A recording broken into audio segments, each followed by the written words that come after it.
every Sunday meron po tayong new souls. Amen? Meron po tayong mga kaluluwa na naghahanap sa Panginoon. Mga first timer. Yan. At naniniwala ako sa lahat ng mga mabubuting bagay, ito po ay bunga ng panalangin. Amen? One thing for sure, naalala ko, yung mahirap na nangyari sa buhay ko, na nag-switch, na naging blessing, na-recognize ko, na-realize ko, na meron palang nag-pray sa akin. At naniniwala ako, bakit naririto kayong lahat? Bakit may mga kaluluwa sapagkat mayroong Diyos na duminig ng panalangin. Amen? Hallelujah! Ayan, nababasa po ninyo, no? Napakalaga po ng prayer. At ang ating pong tatalakayin ngayon ay praying for the lost. Siguro po, umpisahan po natin sa panalangin. Manatili po kayo nakaupo at mananalangin po. Pinupuri ka namin, Panginoong Diyos, aming Ama sa langit, na tunay na nagmamahal sa iyong mga anak. Salamat muli, kami Panginoong Diyos ay may bagong buhay. Binuhay mo kami sa espiritual, at ngayon kami Panginoong Diyos ay naghahangad ng mga bagay na espiritual. Salamat Panginoong Diyos sa bagong buhay. At tunay Panginoon Diyos, kami ay nabubuhay sa piling mo, Panginoon. Nabubuhay sa iyong mga salita. Nabubuhay, Panginoon Diyos, sa iyong mga kalooban. Dalayan na namin patuloy, tugunan mo ang kauhawan na ito. Tugunan mo, Panginoon Diyos, ang pangangailangan namin espiritual. Pagpalain mo ang lahat ng naririto, dalangin namin sa matamis na pangalan ng aming Panginoong Jesus. Amen. Minsan po, palakpan lang po natin. Hallelujah, hallelujah. Praise the Lord. Amen. Glory to you, Jesus. Amen. Thank you, Lord. Amen. Next slide. Ang ating pong tema, titignan po natin yung Paul's prayer for the lost. Ito po yung panalangin ni Apostol Pablo para sa mga kaluluwa. By the way, kamusta po ang inyong prayer life? Kamusta po ang inyong buhay panalangin? Kayo po ba ay consistent sa prayer nyo? Kayo po ba ay seryoso? No, yung nag-aalab sa panalangin. Ito po ba ay tunay na relational o ritual lang? Tingnan po natin yung ating text. Babasahin po natin yung Romans chapter 10, verse 1. Ito po yung panalangin ni Apostol Paul. Sabi niya, brethren, my heart's desire and prayer to God for Israel is that they might be saved. Ano ang concern natin dito? Bakit natin to pag-aaralan? Bakit natin to kailangan malaman? Tignan po natin yung prayer ni Apostol Pablo. No? Sabi po niya yung prayer to God. Sino pong may mga panalangin sa Panginoon? Lahat po ba tayo nag-pray? Ito po yung sinasabi ng text natin. Si Apostle Paul, no? Bibigyan niya tayo ng halimbawa. Ito yung kanyang prayer to God. Ano po yung composition? Yung meron siyang heart's desire. Ang kanyang pong panalangin ay ibig sabihin ng heart's desire, ito po ay talagang napaka-importante sa kanya. Pag nananalangin po ba kayo, you consider it very important? Ha? Si Paul ganun ano? Nagmumula sa kanyang puso. Hindi lang basta natula o hindi lang basta napilitan, kundi he take it seriously. Amen? Heart's desire, sabi niya. Ano ba yung composition pa? Sabi po, for Israel. Considered po ito na kaluluwa. Ang kaligtasan po ay para sa Israel, sana mag-uumpisa. Pero tinanggihan po ng Israel. Kaya ito po ay umabot sa buong sandaigdigan. So ibig sabihin, no? Ang kanyang pong prayer para sa Israel, ang kalagayan po ng Israel ay napaka-miserable. Kaya para sa kanya, yung prayer niya, hindi lang full heart, kundi full of hope. Pag nagpe-pray ba tayo, basta lang masabi natin. Ha? Ay bang ulit-ulit na prayer, pero wala naman talagang inaasahan. Pero sa kanya, full of hope for Israel. Ano ba po yung composition? Ito po sabi, that they might be saved. Meron siyang expectation. Amen po ba? Na someday, God will act. Amen? In His timing. In God's timing. Amen po ba? That's why, bawat isa sa atin dito ay answered prayer yan. Amen? Kaya na-realize ko noon, nung nangyari sa akin ng isang hindi magandang bagay, ngunit ito ay naging pagpapala sa akin, na-realize ko may nag-pray pa sa akin. Nung sinabi ko to, nagpatotoo ako, sabi niya, I pray for you. Sabi ko talaga, may nag-pray pala sa akin. May nag-pray pala ako ng kapatid ko. No? Dahil sa katigasan ng ulo ko, dahil sa aking hindi ka paniniwala noon, hindi ko pagtanggap ng mabuting balita, pinag-pray niya po pala. Na-realize ko, answered prayer pala. So makita po natin, ano?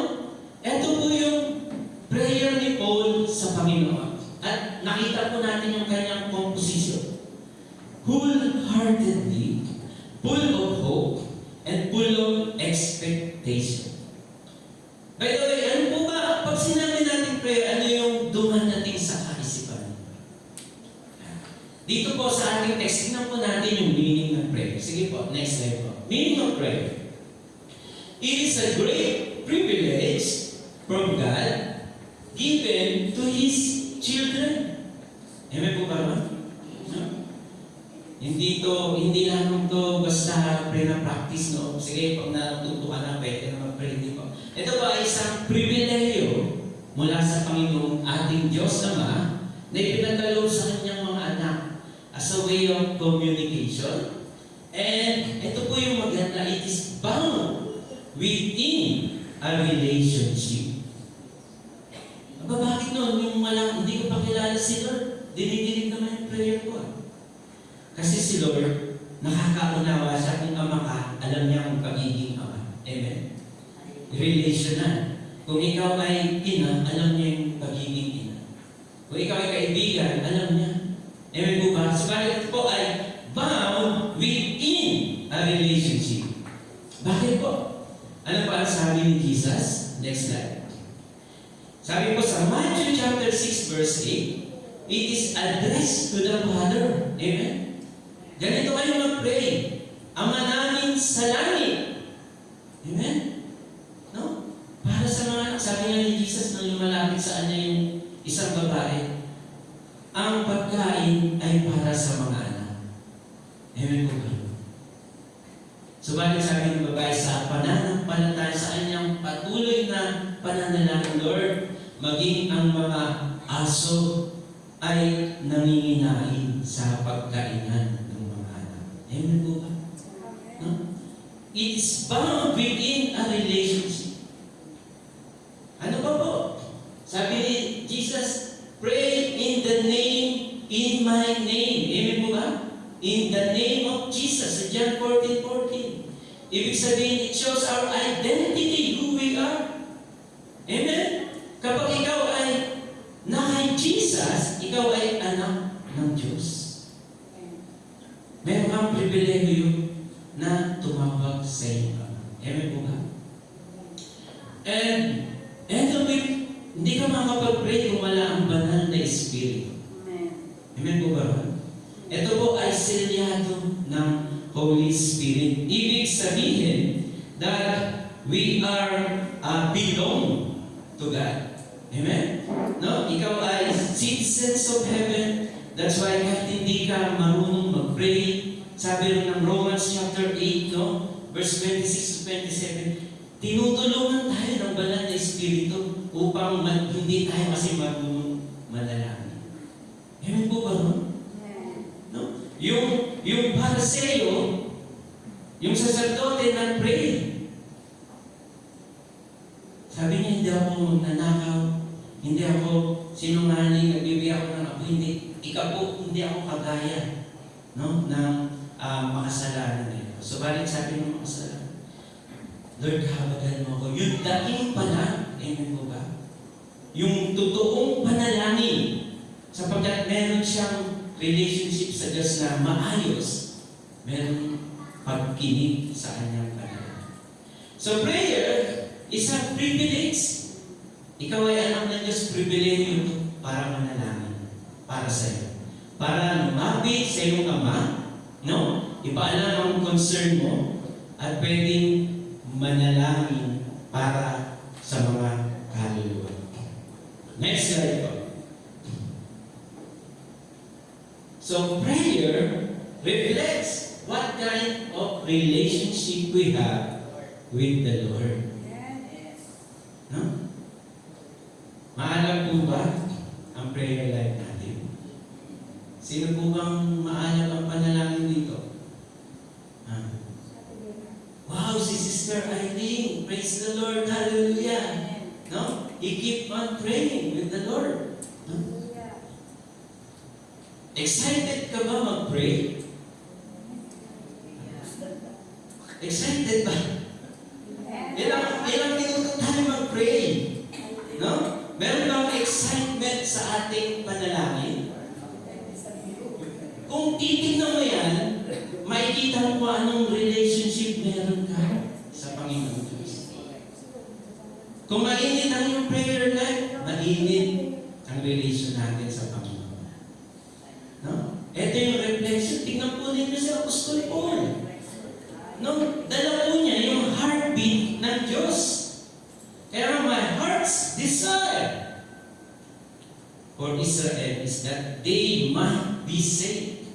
Hindi siya sumusuko. Amen po ba? No? Hindi sumusuko. Next slide, please. So prayer that is according to the will of God and having a right relationship with the Lord changes a person's perspective in line to the will of God. So kapag tayo ay nagpipray, no? Nagbibigay ng ating oras, ng ating sarili, ng ating panahon sa pananalangin. No? Tayo po pala ay binabago ng Diyos. Naiinlay tayo. Tingnan po ninyo ang background po ng Romans chapter 10 verse 1 mula 9 hanggang 11. Basahin po ninyo. Dito po sa Romans chapter 9 verse 16 to 18. Sinasabi na po rito ni Apostol Paul na ang mga Israelita may problema. Pero hindi pa sumusuko. Wholeheartedly, bakit? Para sa kanya, ang Diyos ay merciful. Ang Diyos ay just. Amen po ba ron? Sabi niya, Lord, ikaw ay mahabagin at makatarungan. Sabi mo, Lord,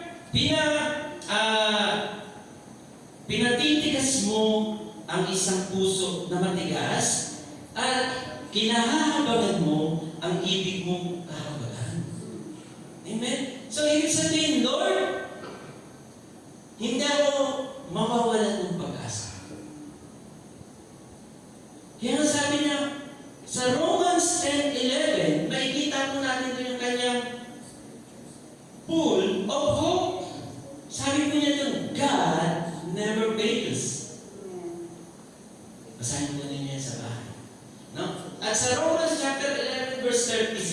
Makikita po natin yung kanyang full of expectation. Na doon, looking forward siya na ang Diyos ay gagawa ng aksyon. Sapagat sabi niya, Lord, sa iyo ang lahat ng bagay. Amen po ba? Kaya mong gawin ang lahat ng kapamaraanan. Hindi namin kontrolado ang lahat, subalit Lord, you are the highest power. Amen po ba?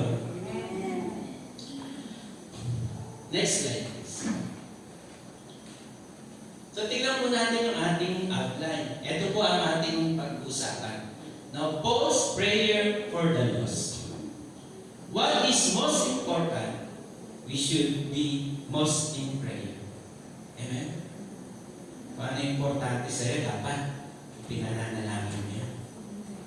Kalawa, when we value soul, siyempre we will value most prayer also. Di po ba? Kapag talagang mahal mo ang mga kaluluwa, mahal mo ang iyong mga anak, mahal mo ang iyong mga magulang, iyong kaibigan, ipapanalangin mo sila. Amen po ba? No? When we value soul, we will value prayer. Ano ba po? When you're expecting God's action, siyempre, you will pray for God's action. Amen? Amen. Palakpakan nga po natin ang mga. So, meron po tayong idea, no? Napakahalaga po ng panalangin. Napakahalaga po, napaka-importante. So, next slide, please. There are many things in life we cannot control. Tama po kayo? Hindi mo kayang kontrolin. No? Marami po tayong limitasyon. Hindi natin kaya. The heart of a person, especially yung puso ng tao, hindi mo kaya. O the moment of salvation. Ano ba po? Or how to open someone's mind to the truth. Kaya ba natin yun? But God has given us a great privilege to pray. Amen? To express our concern and most especially for the salvations of soul. Hallelujah! Amen po ba?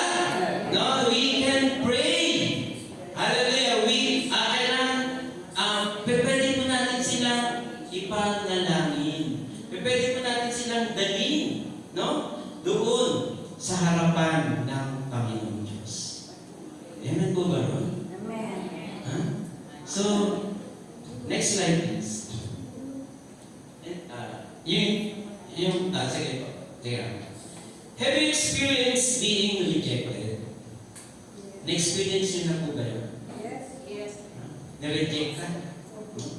Ang gusto mong sabihin sa kanya yung mabuting balita, na wala ng ibang daan, kundi yung tanggapin yung salita ng Diyos, yung gospel, at ito ay paniwalaan ng buong puso.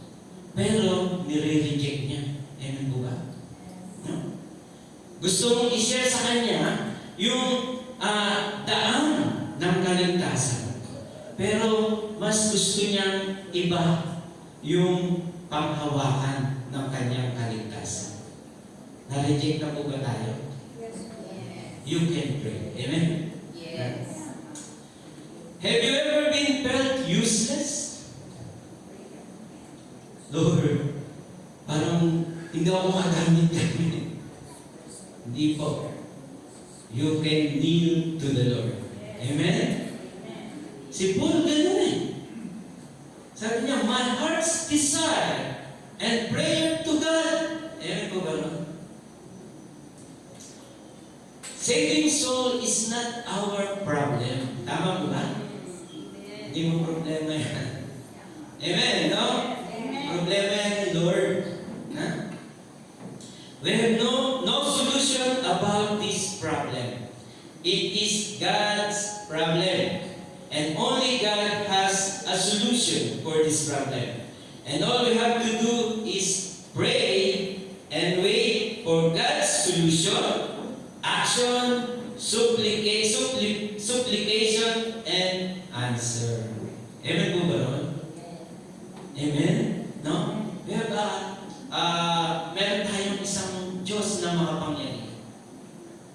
siya po ay dumidinig ng ating panalangin. Hindi lang siya dumidinig, sumasagot siya sa ating panalangin.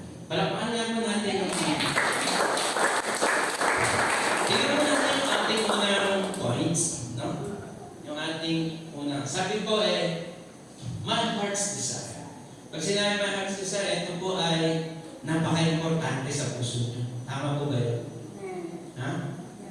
Napaka-importante ito. Yung heart's desire ninyo. Kasi ito po yung sentro ng iyong pagkatao, di po ba? Nakasalalay dito yung iyong ninanais, yung iyong kalooban. What is most important, dapat most in prayer din po tayo. Anong ginagawa mo para sa mga importanteng bagay kapag importante? Ganun ba? Magsasabi? Kapag importante sa iyo, paano mo ito binibigyan ng importansya? Halimbawa, mga bagay, panahon, tao, pagkain, lugar, hayop, parang Pinoy henyo to. Paano mo ito binibigyan ng importansya? Di ba kailangan maging secure tayo, no? Sinisecure natin yan. Ano ba po? Kinakailangan ay pinagpaplanuhan natin yan para talaga siyang maingatan. Amen po ba? Kasi napakahalaga yan eh. Yeah? Kaya nga para sa kay Paul, kung ano yung importante bagay, dapat sinisecure natin yan sa panalangin. Amen? Dapat iniingatan natin yan sa panalangin. Kaya nga, kung importante sa iyo ang pamilya mo, pinagpipray mo yan. Amen po ba? Importante sa iyo ang kaibigan mo, pinagpipray mo yan. Ang tigas ng ulo eh. Anong problema kay Lord niya? Kayang-kaya ni Lord, di ba? Sabi niya, God is gracious and just. Amen? Kinakahabagan niya ang ibig niyang kahabagan. Pinatitigas niya ang ibig niyang pagmatigas. Hindi yan ibig sabihin nun. Parang yung kinakahabagan, sarap tanggapin. Pero yung pinatitigas, parang hirap tanggapin. Maganda rin po yun. Ibig sabihin nun, kapag ang Diyos ay gumawa ng isang bagay na parang ang hirap tanggapin, pero kapag ang Diyos ang gumawa nito, blessing in disguise po ito. Amen po ba? Si Paul, kahit gano'n siya katigas, pero dahil sa pinili siya ng Diyos at kumilos, gumawa ang Diyos sa buhay niya, nabago po siya. Amen po ba? So wala imposible. Amen po ba? No? Kapag nagpipray tayo, amen? Kaya nga kung ano ang importante, ipag-pray po ninyo. Sa inyong obserbasyon, bakit ang mga importanteng bagay sa atin ay nakakaranas ng mga problema? Importante na yun pero bakit namumroblema tayo? Sa palagay po natin. Kasi ito po ang realidad. We have a fallen world. Amen po ba? Dahil po sa kasalanan at dahil po ang mundo ay under the power of darkness or principalities in the air. Amen po ba? So kailangan natin ng panalangin. Tama po ba? Hindi nyo naiintindihan. Nandito tayo sa mundo, ang Diyos nasa langit, at ang ating air, no, yung principalities, yung air ay andun po yung mga demons. Amen po ba ron? No? Sila ay humahadlang sa prayer. Amen po ba ron? Pero binigyan kayo ng pribilehiyo ng Diyos at dinidinig niya ang kanyang mga anak. Amen po ba? So sana ma-encourage kayo sa prayer.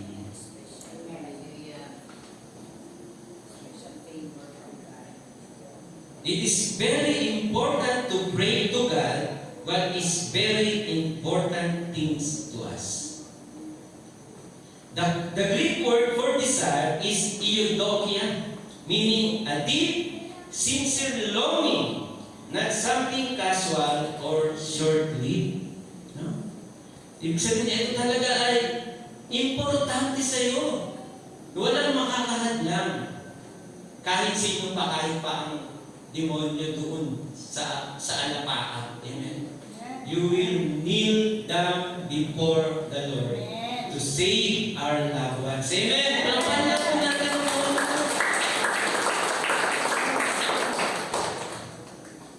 If it is important to you, you should battle it in prayer. Pastor Arvin, nagturo sa atin, meron tayong weapon. Di ba? Sa pananalangin. So, we battle it in prayer. If you desire to win, keep battling in prayer. Si Paul, ganun eh. No? Ito ay, papunta na siya ng Spain ito. Kausap niya yung mga taga-Romans kasi ayaw nga sa kanya. Ayaw niyo pupunta ako sa mga Gentiles. Pero he keep on praying. No? Ayaw man nila pero ibinabattle niya sa panalangin. Because the devil doesn't want you to pray. Yun po yung totoo eh. Amen po ba? Pag sinabi ba natin i-battle sa panalangin, anong ibig sabihin noon? Ha? Pag sinabi i-battle natin sa prayer, ano ibig sabihin sa inyo noon? Ipaglaban mo. Ano yung paglalaban? Parang ayaw ka ng devil manalangin. Yan ang totoo. Bakit? Kasi the prayer of the righteous avail as much. Pag nag-pray kayo, delikado siya. Amen? Kaya ayaw niya mag-pray ka. No? Kaya doon pa lang yung battle. Yung hindi ka mag-pray, bibigyan ka niya ng katamaran. Amen po ba ron? Bibigyan ka niya ng problema. Diba? Bibigyan ka niya ng kabisihan. No? Bibigyan niya kanya ng kung ano-ano para hindi ka mag-pray. Amen po ba? Kaya yun ang battle mo. Kailangan makapag-pray ka. Amen po ba? Kasi pag nag-pray ka, lagot si Satanas, lagot ang demonyo, lagot ang devil. Amen? Sabi nga ni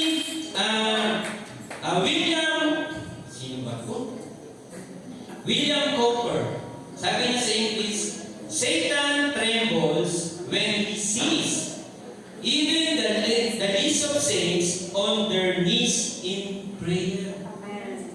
Nanginginig at nagtetremble pala si Satan kapag ang isang anak ng Diyos ay nananalangin. Amen mo ba? Amen! Praise the Lord! Hallelujah! Keep on praying! Keep on battling in praying. Huwag mong hayaan si Satan manalo. Ayaw ka niya luluhod, ayaw ka niya mag-pray kasi kapag nangyari na yun, talo na siya. Doon yung battle natin. No? Yung mag-umpisa ng prayer, yung mag-pray tayo. Kasi ayaw niya kapag ginawa mo, napatay na. Yari na, lilipad na. Yari na ako. Ayaw niya ikaw mag-pray. So, napaka-importante. God has given you a privilege. Amen? No? Para ipanalangin natin. Ano man yung concern ninyo, ano man yung inyong nais sa Panginoon, lalo na kapag ito po ay para sa kaligtasan ng inyong mga mahal sa buhay. Palakpakan niya po natin ang Panginoon. So, keep on praying. No? Labanan natin yung si Satan na hindi tayo mag-pray. Na i-battle natin sa panalangin ang ating mga mahal sa buhay. Next slide po. Pangalawa po, sabi po, for Israel. Ito yung sabi niyo po.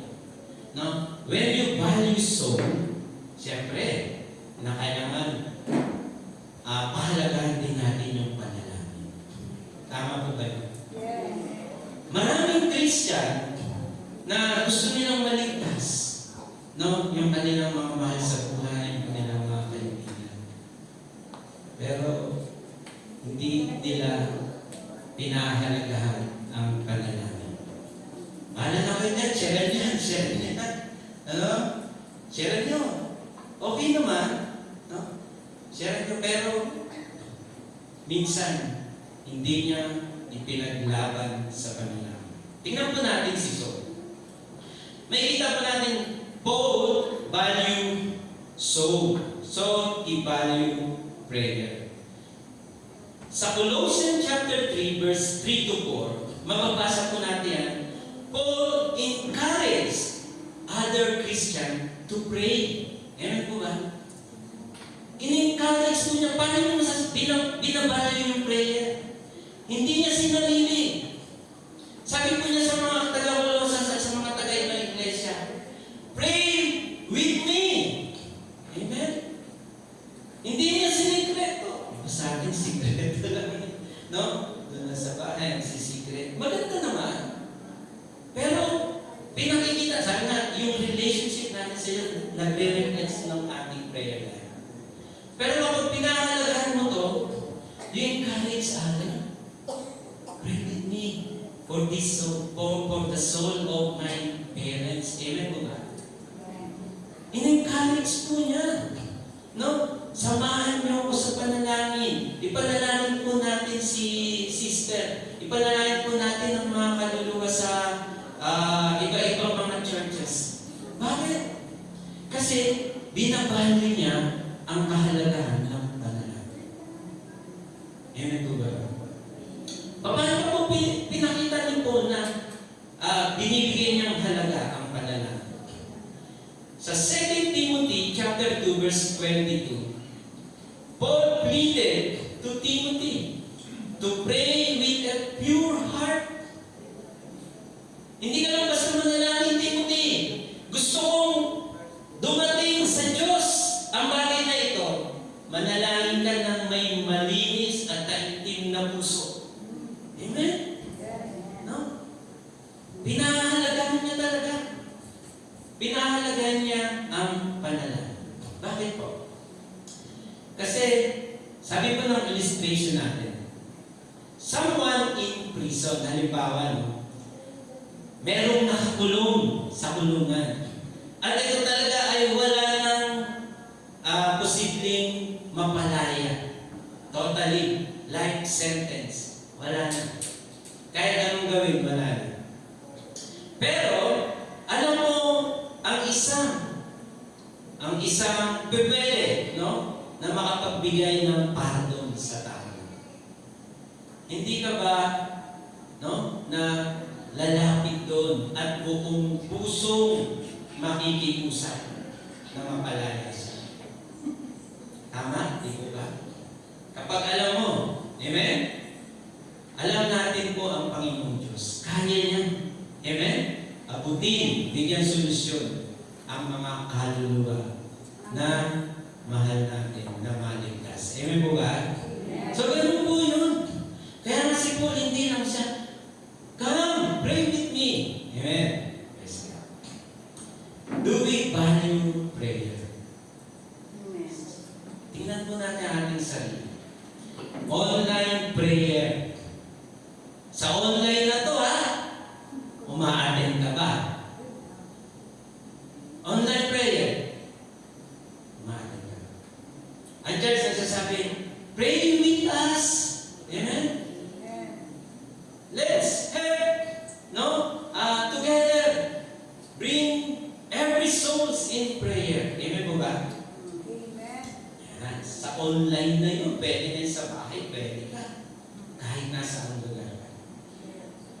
On the third Sunday of the month, face-to-face prayer. Uma-attend ka ba? Sabi natin, bagal natin yung prayer. Malayo ako. Bagal mo. Punta nyo rito. Amen po ba? Busy ako. Ibagal mo. Bigyan mo ng panahon ang prayer. Amen? Minsan, last resort natin yung prayer eh. Example, si Samson. Ano po? Sabi niya, sufficient siya. Ang lakas-lakas niya. Parang, okay na. Kahit di na ako mag-pray. No? Dami niyang napapatumba. Ang dami niyang napagtatanong. Pero nung iniwan siya ni Lord, nawala yung lakas niya. Amen. Pero sa huling pagkakataon, last resort niya, nakatali na siya. Nag-praise siya sa Diyos. Amen? At buong lakas na nung balik sa kanya. At sabi po ng Bible, mas marami yung kanyang natalo, no, nakalaban nung nag-pray po siya. Amen po ba? Ganun po sa atin minsan, no? Lakas na natin. Parang hindi na natin kailangan mag-pray. Nag-pray naman ako. No? Pero mas maganda, no? Tingnan lang po natin sama-sama na binabalyo natin ang prayer. Amen! We can encourage you to pray with us. Amen?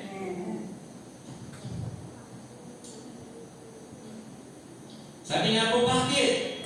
Sabi pa ni James, confess and pray one another and be healed. Amen po ba? Those who sow in tears will reap in joy. No? Ang sarap din po ba? Ang sarap ng pribilehyo ito. Huwag po nating mamiss. Kaya nga sama-sama tayo na makipag-battle sa panalangin. Sama-sama, sabi nga kung sama-sama, mas malaki rin ang pwersa. No? Mas malaki laban sa tagumpay. Amen po ba? Amen. Papahan po natin ang Panginoon. Nasusundan yung mga importansya ng prayer. Next slide, please.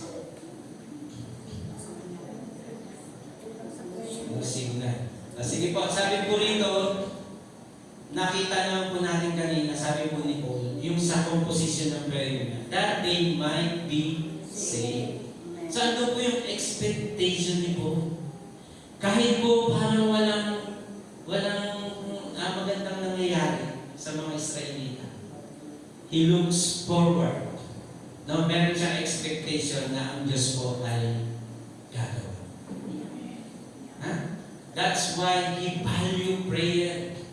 Nag-expect siya, Lord, you listen and hear our prayer. Lord, you answer our prayer. Amen? No? Bakit nga ba tayo nag-expect? Bakit kayo nag-expect? Kasi minsan nag-expect tayo kasi maganda yung karakter natin. Diba? No? Sa kausap natin kung minsan. Kaya meron tayong expectation. Wow, meron naman akong magandang reputasyon. Nag-expect tayo. Minsan naman, bakit meron expectation? Kasi yung iba, meron siyang magandang karakter. Amen mo ba?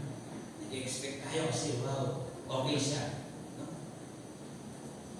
Pero, doon sa prayer ni Paul, alin po doon yung nakita natin kung bakit may expectation si Paul.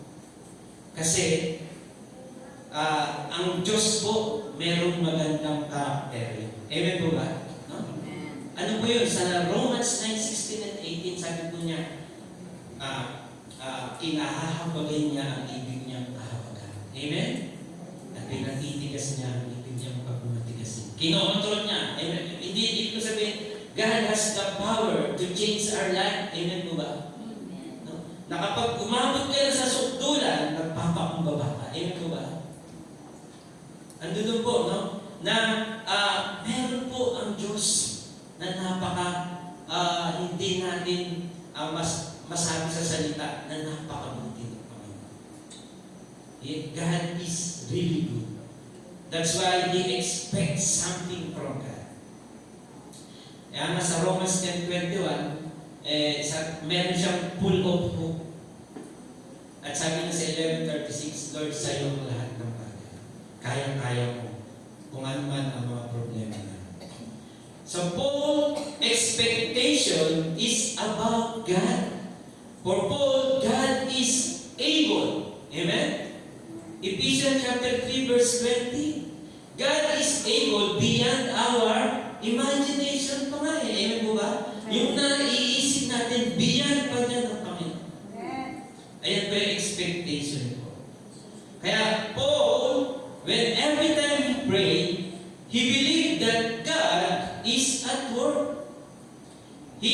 is working with those who love God and His way. Amen po ba? Ito ba expectation po?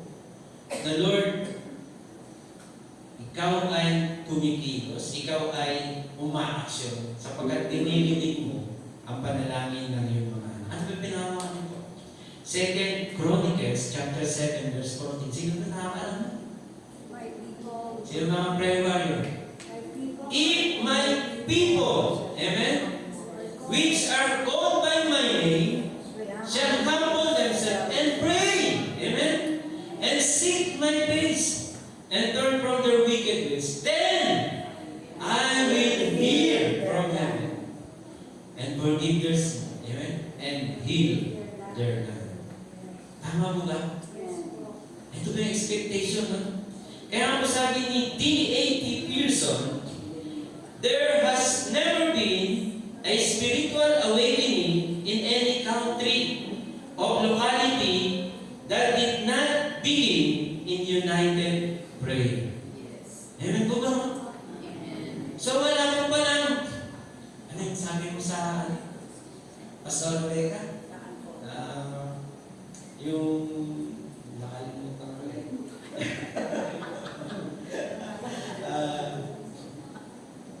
Basta yung pag nag-pray ka, may awakening. Ano ba? Intense. Ha? Intense. Intentional. Hindi yun. No? Merong awakening pag nag-pray. Merong pagkilos ng Diyos. Revival. Amen? No? There's a revival. Hindi daw na nangyayari yun, no, sa mga lokalidad once na hindi nasimulan ng prayer. Amen po ba? We expect God is all powerful than our enemies or principalities in the air. Amen po ba? So nagbibigay po ito ng honor, kaya po tayo nag-pray.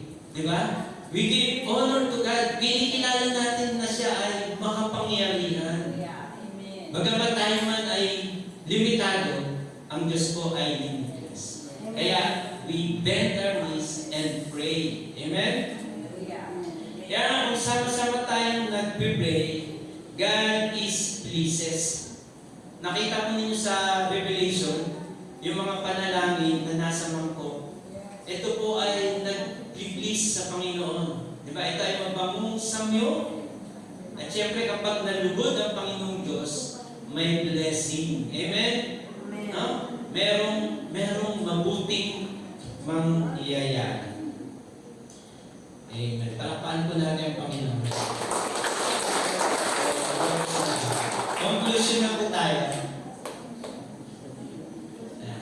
Ano ba ang sabi ng conclusion natin? The people the world needs most are those who pray. Not merely those who teach others how to pray. Hindi yung mga nagtuturo lang yung mag-pray. Maganda yung nagtuturo, pero sabi lang, ang kailangan ay yung nagpipray. But those who truly pray. Hayaan natin ang sambahayan ni Kristo ay mangyari yung nais ng Diyos. Sabi po niya, my house shall be called a house of prayer. Amen po ba? Hayaan po natin dito sa sambahayan ni Kristo, ang mga anak ng Diyos ay sama-sama mananalangin dito. Amen po ba? Every third Sunday of the month, face-to-face prayer meeting tayo. Amen! No? Kung mahal niyo ang inyong mga kamag-anak, mahal niyo ang inyong mga kaibigan, sabi po, pray for them. Amen? Pardon them in prayer. Expect God that will do something and hear our prayer. Amen po ba? Let this church or house be a house of prayer. The Lord wants us to be a prayer pool. Amen po ba? No? Ha? Encourage po. In-encourage po tayo ng Panginoon. Huwag lang tayo magsalita na mag-pray tayo na mag-pray. Amen? Sabi po, gawin natin. Amen po ba? Sama-sama tayo. Hayaan natin ang prayer natin maging mabangong samyo.